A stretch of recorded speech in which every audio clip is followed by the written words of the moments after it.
Yes, right. That's it. That's all she has to say.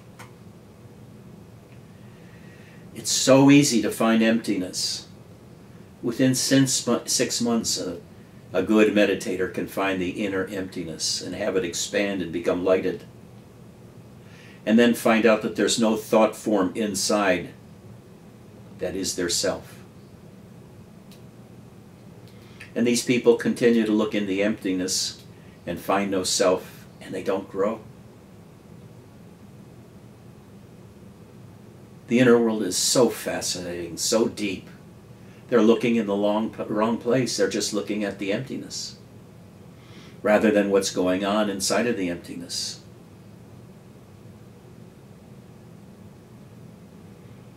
Guess it's sort of like looking into a clothes dryer, finding only a spinning center, a little pole in the center, or maybe some don't have it if it's the horizontal kind. They look inside and they just see the back wall and they don't even see that it's spinning, or maybe they see a blank wall spinning and they miss the fact of the clothes, all the objects inside that is spinning also and tumbling.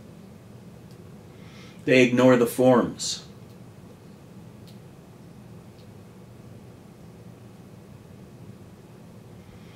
In other words, they look in the emptiness, but they don't feel the body. Looking is not feeling. You can look at anything with a distance. And there'll be a distance between you and that which is watched. Whether it's a painful depression, anger, love, jealousy, or fear. From a position of emptiness, you continue to look into emptiness and you see these as objects. You disown them. Say they don't belong to me. And soon you become empty yourself. Just emptiness.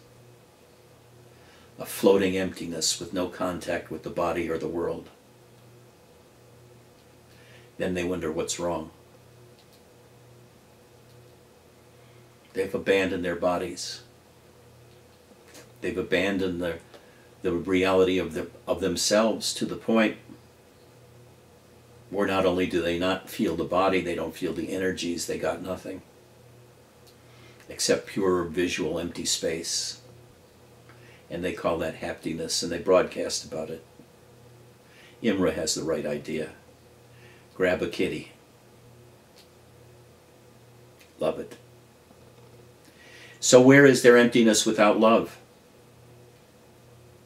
There's juiceless, powerless, empty, lonely, if they allow loneliness to creep in to the equation. You have to know where to look inside to find other things. Look into your body. Feel your body. A lot of people can't even feel their body. They don't know that their body exists. It only exists as a mental concept because they don't feel. When you begin to feel within,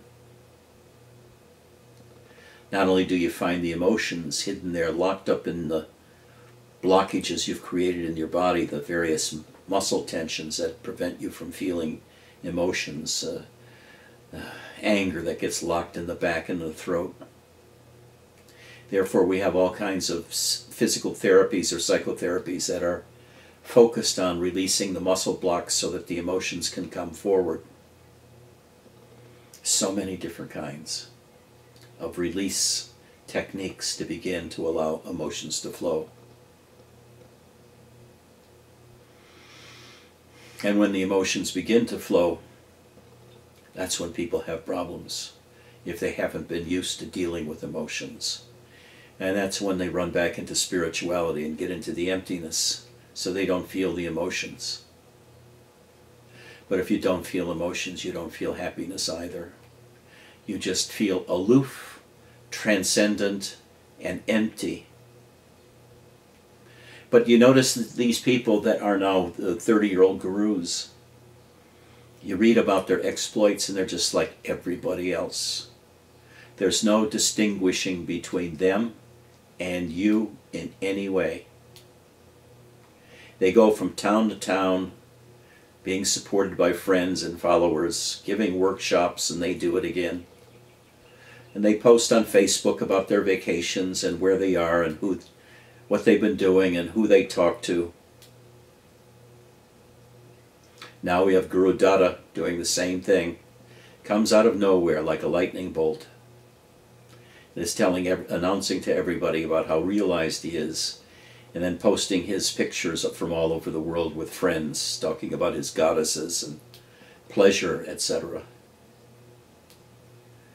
The whole world is filled with these useless teachings. You follow them and you'll go down the toilet.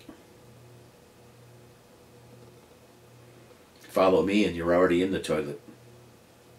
I'm taking you into the toilet. Why wait? You can get into the toilet right now. Go feel the bad stuff. And when you feel the bad stuff, if you feel it deeply, underneath the bad stuff is such remarkable bliss.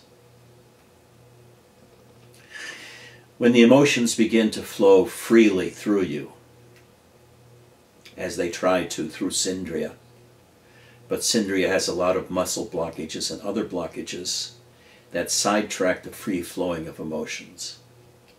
Most of us have those too.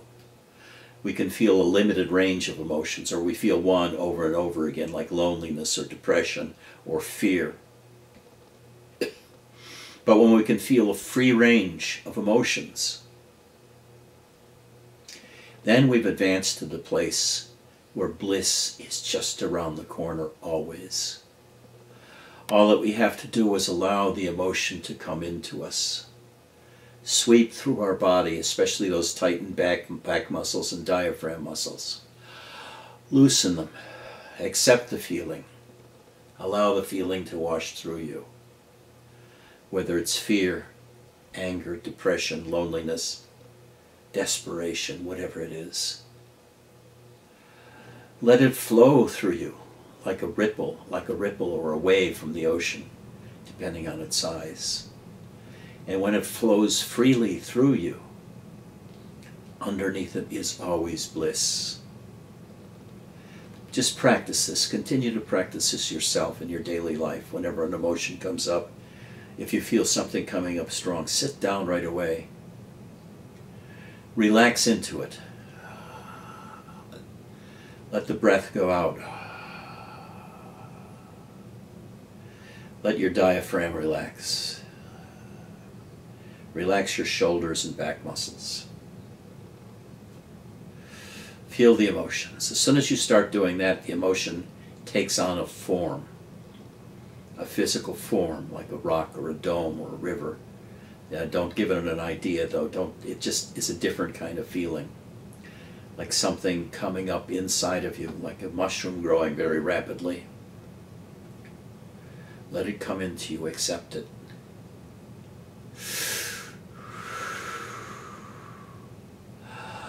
Let it flow through you, accepting it. Surrendering to it. Whether it's depression, anger, love, hatred. And if it's love, give it full rein. Whether it's loving somebody else or trying to feel the love someone expresses to you, they're very different. Some people cannot accept love. Some people cannot give love. Some can't do both. And some can do both. What about you? Is it harder to take in love or to give love? Most people find it harder to take in love than to give love. Are you resistant to feeling love, Charlie? Are you resistant to feeling love? Getting love from another, Imra?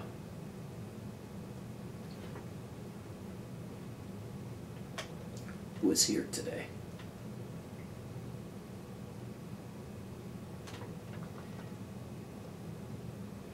Nadine, I want to ask this especially from you to you. Is it easier for you to feel love and accept love from others to give love? Is it possible for you to love an animal but not accept love from a human being? Is it possible for you to give love to a human being but not accept love? I have a feeling you have a hard time accepting love. Most of us do. What about you, Charlie, in Austria?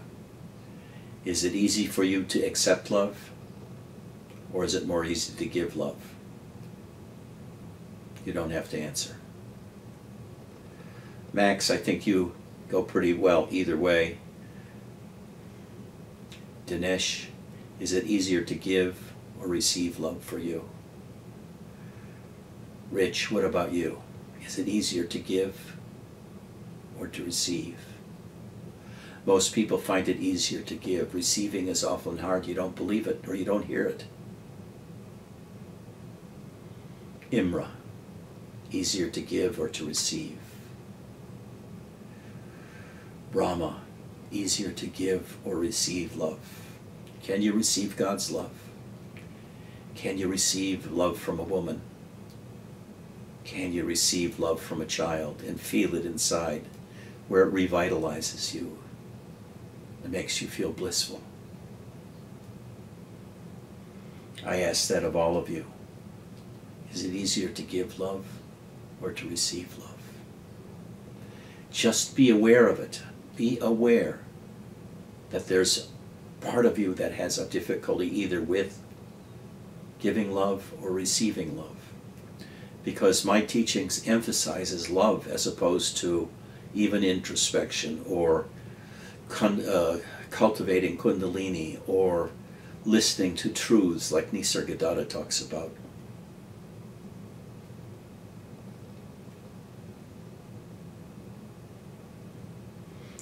Let me tell you one more thing. I'm a friend of Chaitananda's. He has a large ashram, community of about 1,000 or 2,000 people in Portland.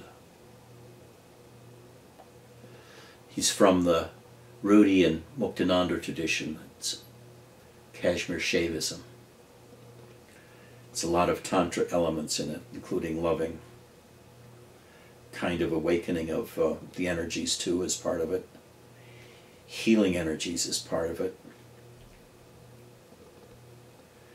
There's large elements of mastery of the external world wrapped in the teachings through energy manipulation, self-observation, etc. I went to a couple of his satsangs, and I've seen him deal with people in person and elsewhere. He's a very strong teacher in every possible way of being a physically powerful man, having a mind of steel,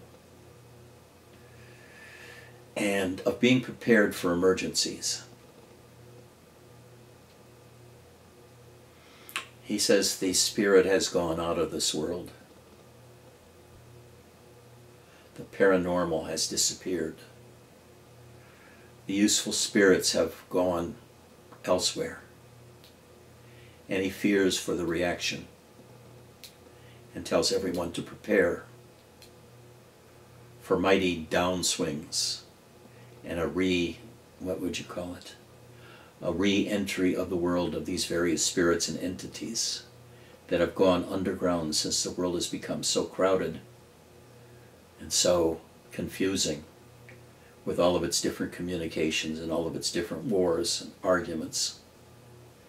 And he warns of what's going to happen when they come back.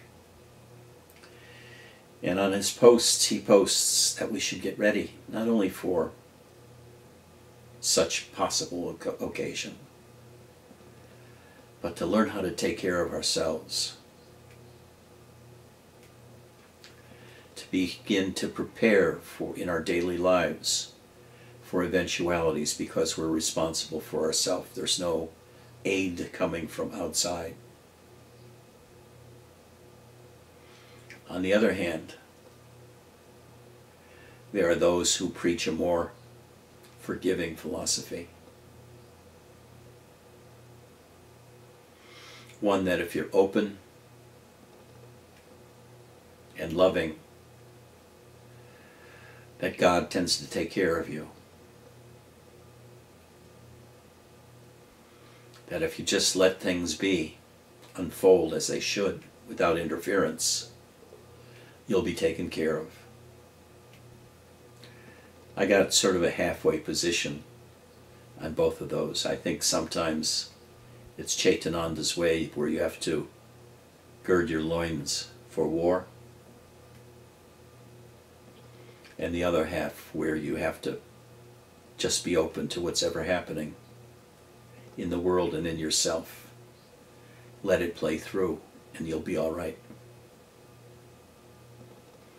I've seen Robert one time after another taking the view and saying, everything is okay.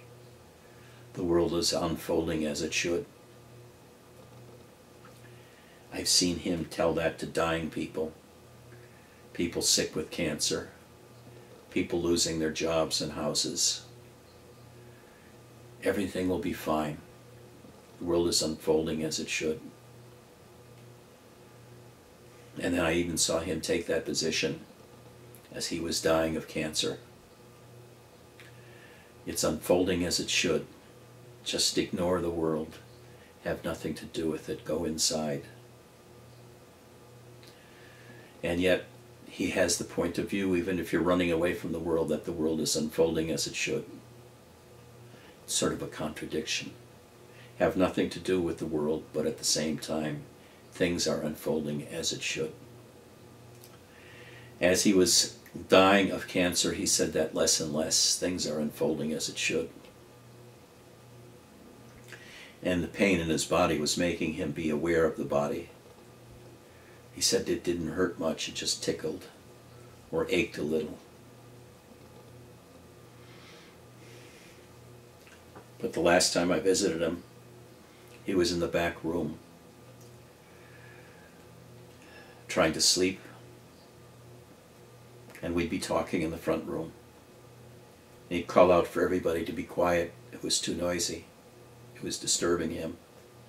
Then 10 minutes later he'd walk from his back room into the living room, kind of agitated, and he'd sit down in a chair for 10 or 15 minutes. And we may ask something of him, but by that time nobody understood him. But sometimes he'd try to say things, and it was not understandable. And then he'd be sitting on the edge of his chair, not back and relaxed like he used to. And he'd walk back into his bedroom and lie down again, and that way he'd keep going back and forth, back and forth.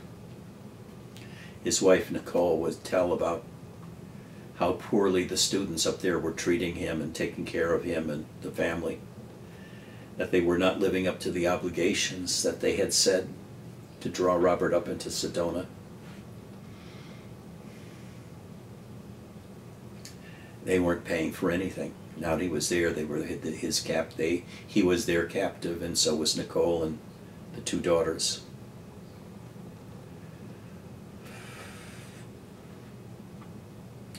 And he didn't talk about things were unfolding as they should anymore.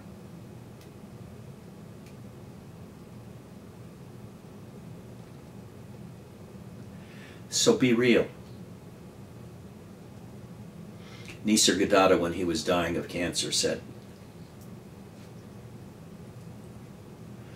nobody would, and I am in tremendous pain. This body is in tremendous pain. No one is as cheerful as I am that is in this kind of tremendous pain. And the reason is I give the pain to consciousness. I have nothing to do with it. I say to consciousness, consciousness, if you want to feel the pain, continue to feel the pain. But I have nothing to do with you anymore. He denied consciousness and retreated to the position of the Advaita Guru, who goes beyond into the witness state, into Parabrahman. But when he was young, he sought the energies. He called them Krishna consciousness. We call them Christ consciousness, or some of us do. He was in love with everything. He was in love with himself. He was in love with God. He was in love with the totality of consciousness, finding the grace of the energies, the love of the energies, the bliss of the energies, the ecstasies of the energies. But when they abandoned him, when he was about 80 and he was dying of cancer of the throat, he left that all behind and changed his philosophy and became a pure witness of consciousness.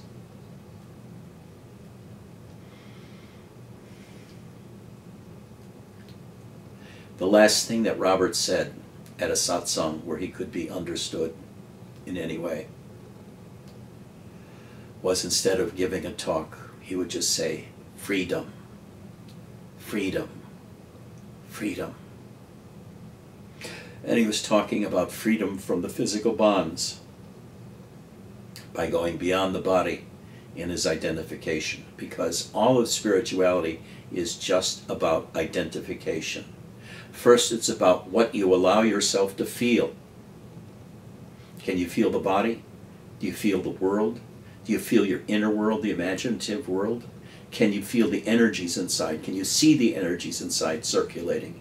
Can you see deeper in that? Can you go into the place where your consciousness leaves your brain and goes down into your head and you become empty and joyful?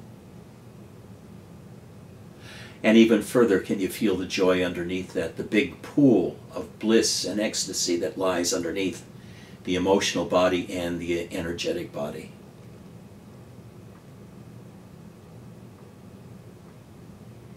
And then maybe, see, it's all about identification. First, how much of the inner world and outer world you can experience. How much is allowed? How many emotions can you feel? Until you feel all of the emotions, or a lot of the emotions, you're probably not feeling the energetic body and the flowing of energies inside. Until you feel the energetic body, you're not getting near the bliss that's found in Turiya. Satchitananda, existence, knowledge, bliss in Turiya, the fundamental state that underlies all of our other states, the waking state, the sleeping state, the dream state. And to get to that Turiya, you have to go through that period of consciously becoming unconscious and consciously becoming reconscious. This is all done by meditation, or actually just by constant introspection, being aware of your insides, not only visually of the emptiness and the entities in that emptiness, but in a feeling way, feeling the body from the inside, feeling the muscle tensions from the inside, feeling your diaphragm, feeling the breath coming in and out, feeling your butt against the seat of the chair, feeling your legs against the chair or the ground if you're lying down. Only when you can feel your body can you go the next step lower and go into the energy state, feeling the energy body that circulates all the energies within, is coextensive with the body and extends beyond the body. That way you can start feeling the energies in our Sangha also as we circulate energy between ourselves. And then when it comes into us circulating around the heart, then you can begin to see the colors of the energies. You begin to be able to control them, being able to get them to come up into your heart from wherever inside of you and out through your hands, your mouth, your head, and be able to use them for healing by feeling the others, their energy flow patterns, and getting to a still point yourself where they can get to a still point and feeling the corrected energy flows. You give them that by feeling how their energies are wrong, how their muscle patterns are wrong, touching them, holding them, feeling that pattern, and then communicating your own pattern. Hopefully it's less bent out of shape than theirs. Or if you're lucky, your bents correct their bents.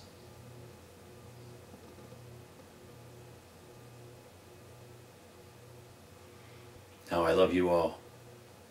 You know that by now. And I know most of you love me. This is the basis of our Sangha. For the love is the easiest thing to feel. And one of the first things to go when we don't want to feel anymore. When an animal we love dies, we want to run away and not feel the loss. So we become loveless and we feel empty. When a lover goes, we feel destroyed. When a person we love dies, we feel destroyed. Depression.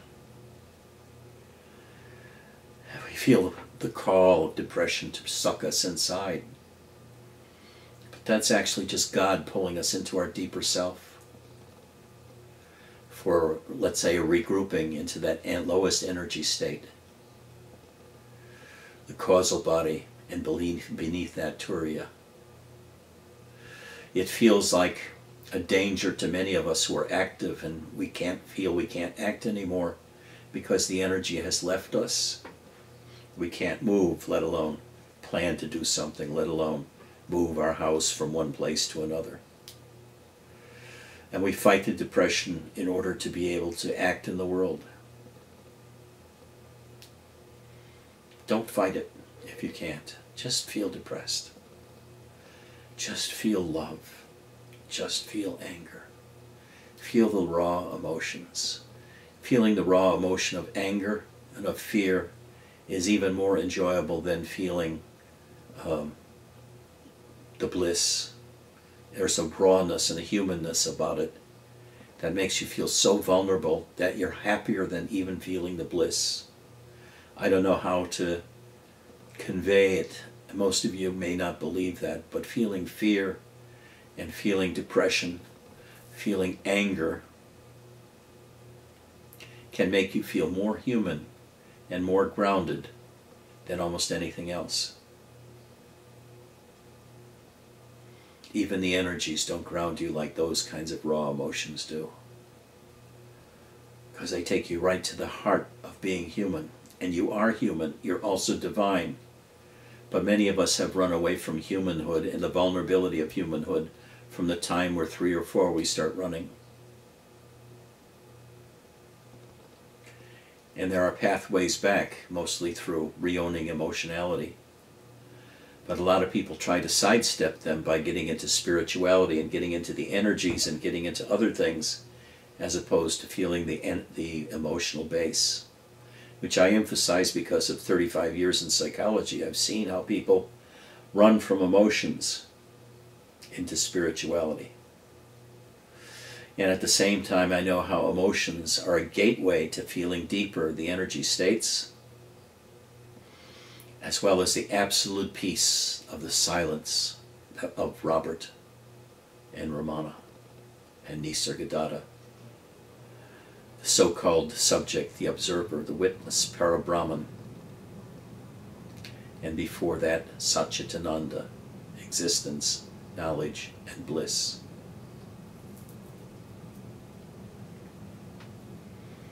Now we're going to have a short chant, and then we're going to go over the homework from last time about your preconceptions about enlightenment and how life would be after you were enlightened. Let us listen to, go all the way to the bottom. The bottom is, okay. The second from the bottom on the left-hand side, the Arati Sadguru, for 9 minutes. At the count of 4, press that little triangle. At the Arati Sadguru, at the bottom of the chanting list, the second from the bottom, for 9 minutes. At the count of 4. 1, 2, 3, 4.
Lineage, tantric lineage, very quickly learning how to meditate, very powerfully learning how to meditate, and demonstrating one aspect of meditation after another. Great proficiency, so much so that the teacher thought she was cheating somehow and just making up her experiences. Told her to go away for a while.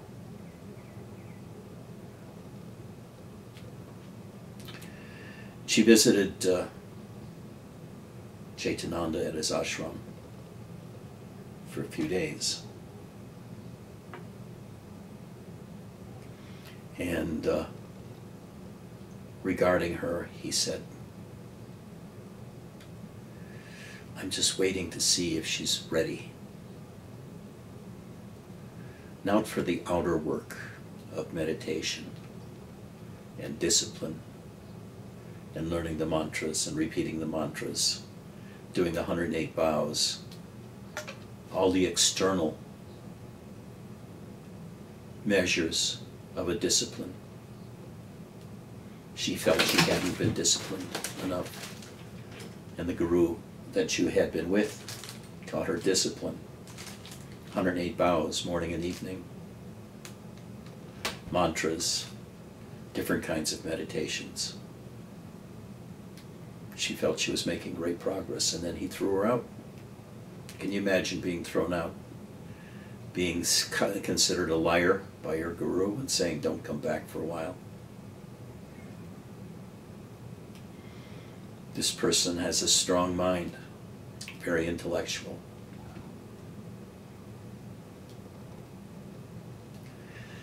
And he said, Chaitananda said to me, I'm waiting.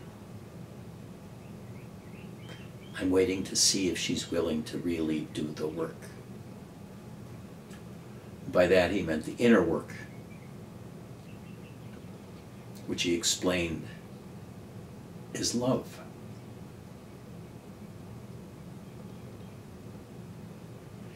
Was she willing to put away her responsibilities to the world, her job, family, and all that, and really concentrate on love?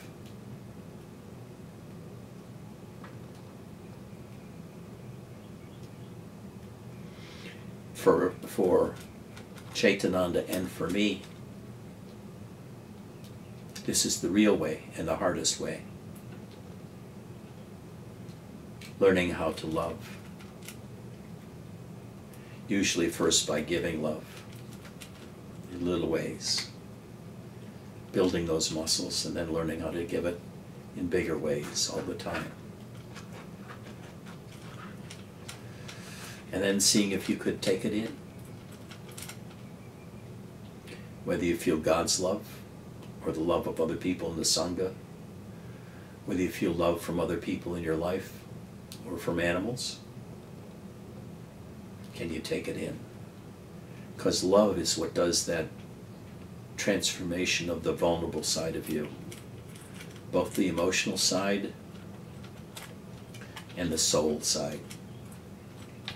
Nothing changes people like love. And nothing motivates people more than the love of another or loving another.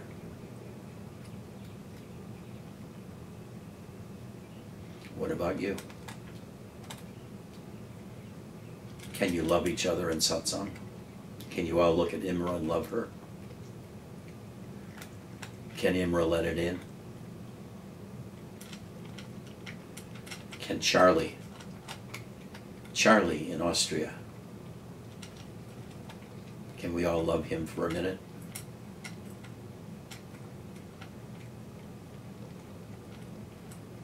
Charlie, you going to let us in?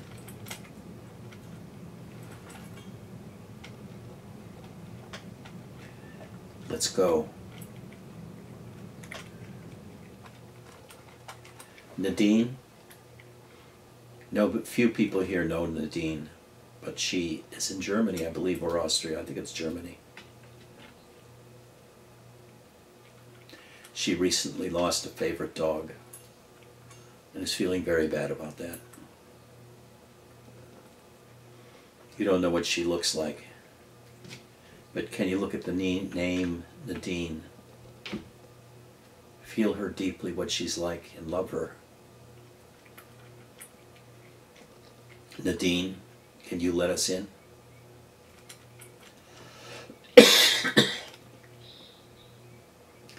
Steve is in the Midwest.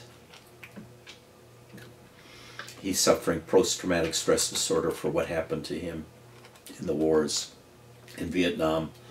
The things he's seen done by our troops, the anger as at the American troops and what they did. He feels up and down, sometimes greatly depressed, almost suicidal, and other times filled with bliss. Steve, pay attention.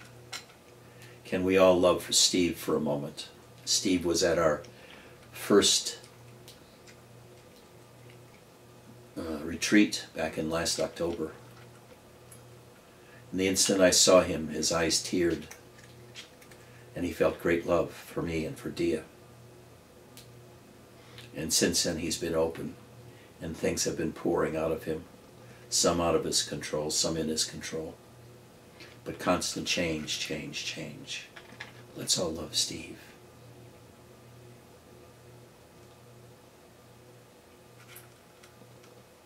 Steve, will you let us in?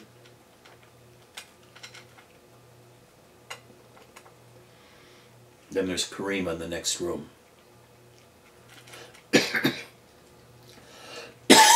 Karima's losing her mother to Alzheimer's.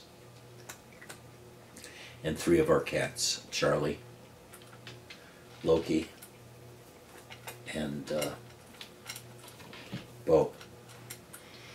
Loki and Bo have kidney failure. They have months maybe weeks, but probably months to live. Charlie has weeks to live from cancer growing in his skull, between his brain and his eye, in his palate that's swelling up. He's on multiple pain medications now, not eating much. We haven't been able to put him down yet because it's not time. He still wants to be around. The pain hasn't become overwhelming yet. There's no desire in him to leave or to be killed at this point, no matter how mercifully. And she's losing all of them. Can we all turn towards Karima? Those especially who know her and image her in their mind. Feel love and compassion for Karima.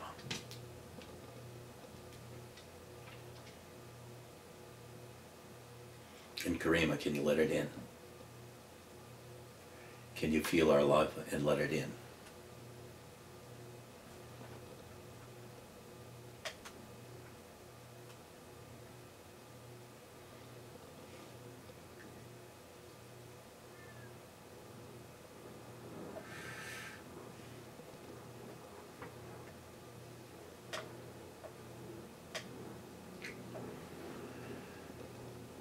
Now,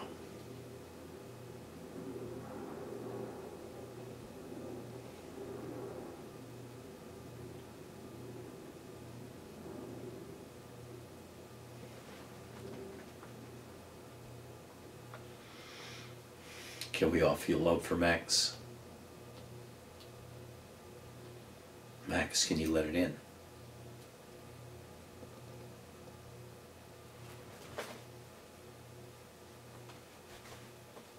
Can we feel love for Rama?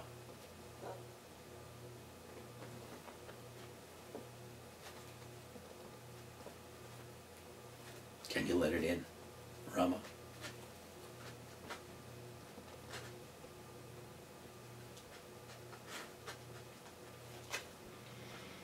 Rich, can we all feel love for Rich? He looks open to it. I know he can let it in.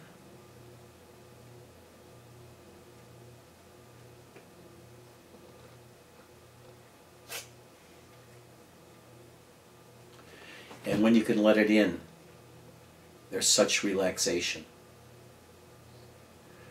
It's like, finally, Mama has picked you up, holds you to her breast, holds you closely and tenderly, and you can just cry in relief. Finally, she hears you. She knows your presence and that you need her.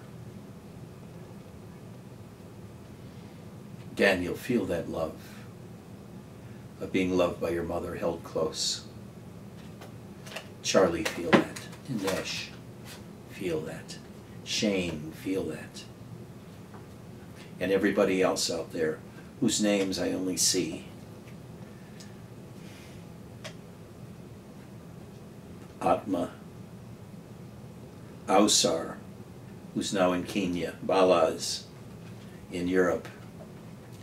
David, I don't know where David is. Dushanka, Eric, John, Kevin, Linda, Mario, Mati, who's the great writer of comments to my blog. Michael K., Kujawa, Miko, Mountain Shane, how are you? Nadine, Steve Eckert, Sylviane, Sindria, Why Ask Why, and a guest that disappeared.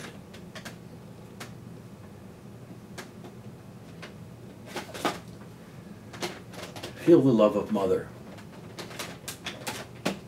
of being held close to her. You're tiny, and you feel her love. And suddenly the weight of the world drops away, and you just cry. Cry the good word of being loved.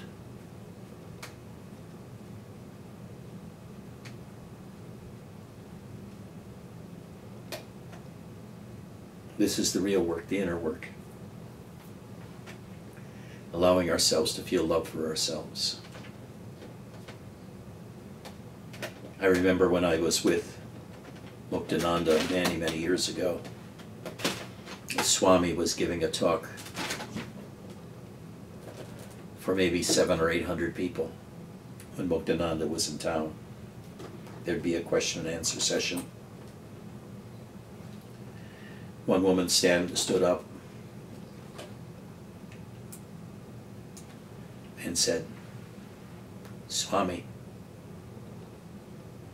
every morning I practice the Guru Gita. I practice meditation for a half hour. I listen to chanting for hours. I read Baba's books. I come to Satsang as often as possible." She said, "When does it stop?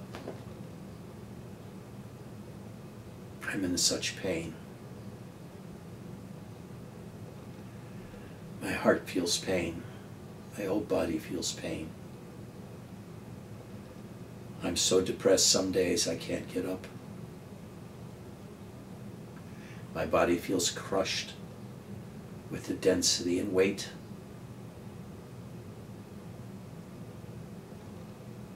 How long is it going to be? I've been practicing for 7 years. And I still feel the same. Nothing's changed." There was absolute silence in the room.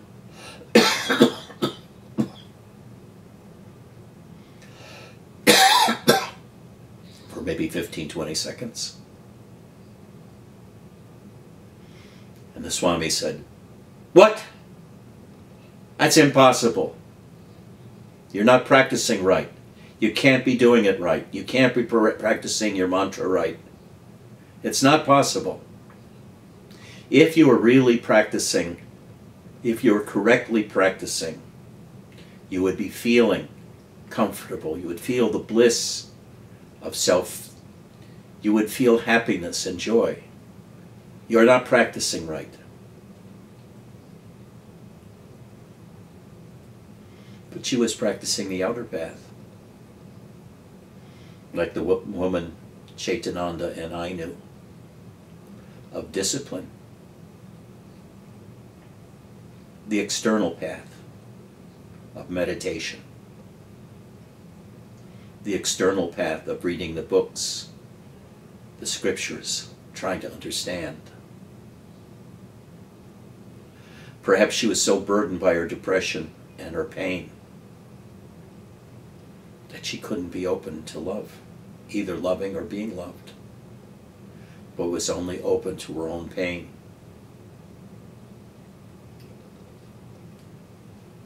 And apparently not open enough to her own pain. However, sometimes just articulating your pain is enough. Like Steve recently found out, just by articulating the degree of his pain, to me, it lifted. Sometimes we just need to share our pain with others. Don't have to appear strong. But pick a target. Imra looks good for that. Everybody just email Imra about how rotten you feel and see if it lifts. She'll like that.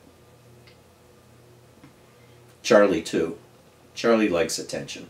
He keeps posting new posts every day showing us various parts of Austria. I'm sure he'd be glad to hear from you and about how rotten you feel. Just unload. Dia used to say, whatever you're feeling now that you don't like, you can't tolerate, just give it to me. Give it away to me. Give it to me.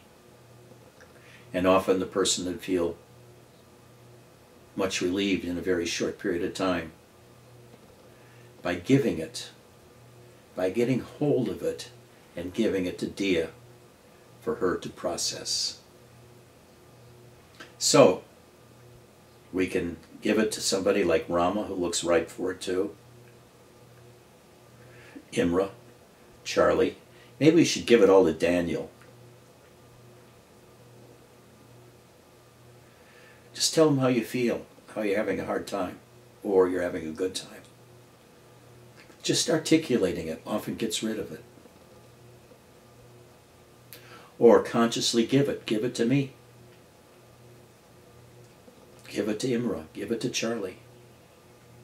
Give it to Daniel, or Rama, or Rich, or Garima, or Dinesh. Dinesh looks ripe too.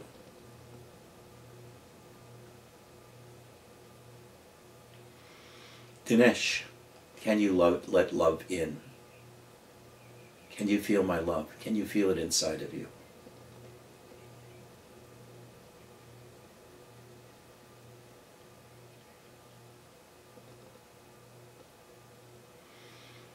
Okay. The inner path is love. It's especially hard for intellectual people that are used to Advaita, or who have practiced Zen for many years and have found no self that can love or be loved. Because in order to experience love, you have to love another. And then after you've loved another, you can learn how to love yourself, because you learn what love feels like. And you see that the love for the other that you have inside of you was really created inside of you. And you and that love are inseparable. But you need an object, somebody to love first, and then somebody to receive love from. It's not this unity thing, it's not this non-dual stuff, it's definitely dualistic. I and thou, I love you, you love me. So quit thinking in terms of non-dualism, but think of love as bringing the dual together. By incorporating the love another feels towards me into me as a sense of relief, of acceptance, that I'm all right in the world. And the love you give others, that you appreciate their existence. You treasure their existence and you honor their existence by loving them and holding on to them and giving to them.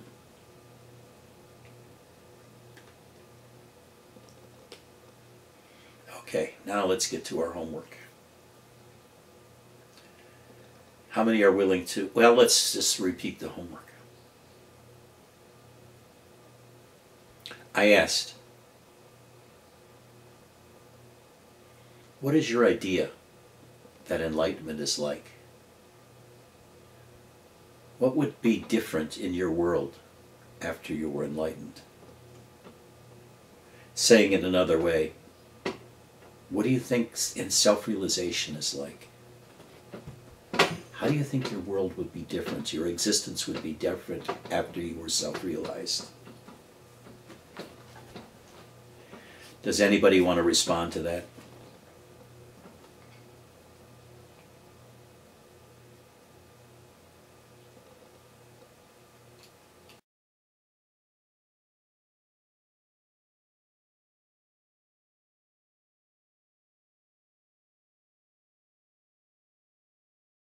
It's easy to say, I don't know, when you don't know, but there's a certain kind of vulnerability you get when you don't know.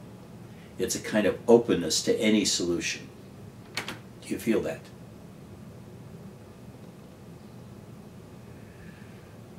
There's still some tension. Okay. Where's the tension felt? And where's the person that's trying to put your finger on it? What's the origin of that person's existence? The one that's trying to find it, the tension. Okay. Do you feel your body? Do you feel the muscles in your back? Do you feel inside your chest and the heart? Do you feel tension anywhere inside of you?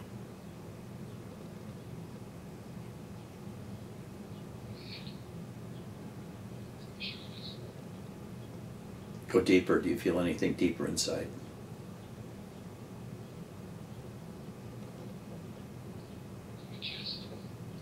You feel tension in your chest?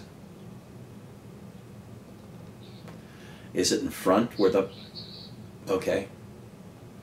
So you're feeling it almost everywhere. And if you go lower down to your genitals, what do you feel? Pelvis area.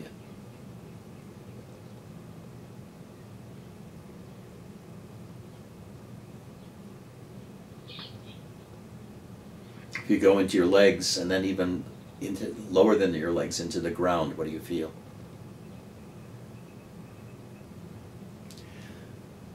Just be aware of where the tension is. Just be aware of where the tension is. Constantly.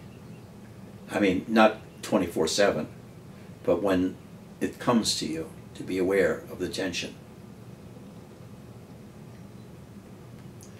This is the kind of thing we should be always doing whenever we have time, is to do a sweep of our inner world. Take a look at how our head feels and sees. Use the inner vision to look inside of ourselves, into the head, using the third eye. Looking downwards into the face, into the chin, downwards into the throat, downwards into the chest, or into the stomach, into the pelvis, into our legs, into the lower legs. And when you usually look in the legs, you'll feel tingling. Feel tingling sometimes coming up and sometimes going down. And then if you pay attention to the spine, you can feel Kundalini energy sometimes being tickling around there. You can generally, it gets pretty complicated, but just do a scan. And then after you do the visual scan, do a feeling scan. What do you feel in your head? What do you feel in your face? You feel the muscles, you feel your tongue, you feel your chin moving. Your throat, how does it feel to you? What do you feel in your chest? Do you feel your heart beating at all if you're quiet? Does it feel hollow with the energies rattling around in it, going in circles? Going south into the gut, is there a tightness around the diaphragm? Is there a tightness in your stomach muscles inside? The same with the pelvis, the buttocks, your thighs, hamstring muscles, calf muscles and shin, feet finally. When you think of your feet, do they tingle a lot? Just do this all the time you can. Every minute you spend inside of yourself versus outside of yourself brings you more into balance with the person you were. Anyway, I'll repeat the homework that we should all do. What is our conceptions of what self-realization is like? What I'll be like after I am self-realized? How am I going to be different? How is my life going to be different? Do you have an idea? If you have an idea, it's probably preventing you from seeing who you really are. You're trying to create what you see as a vision and make that the reality of now. But what is now can't be, what would you call it, created by that kind of thought. You have to be totally passive and see things the way they are. In any event, I love you all. I hope you love me. Let's do this again next week. But think constantly about what are my conceptions about self-realization and how the world would be after I'm enlightened. And by thinking about them, become aware of where these thoughts come from. Is it from reading Ramana? You're reading Facebook about gurus and the ideas people have about gurus. Ultimately, you're the only guru. You're the center of the universe, of your own universe. The less you depend on me or anybody else to tell you what's inside, the better off you are. But usually it takes a period of unlearning all the things that you think about yourself. And that's what I'm here to help you to do. And also to do the inner work of loving.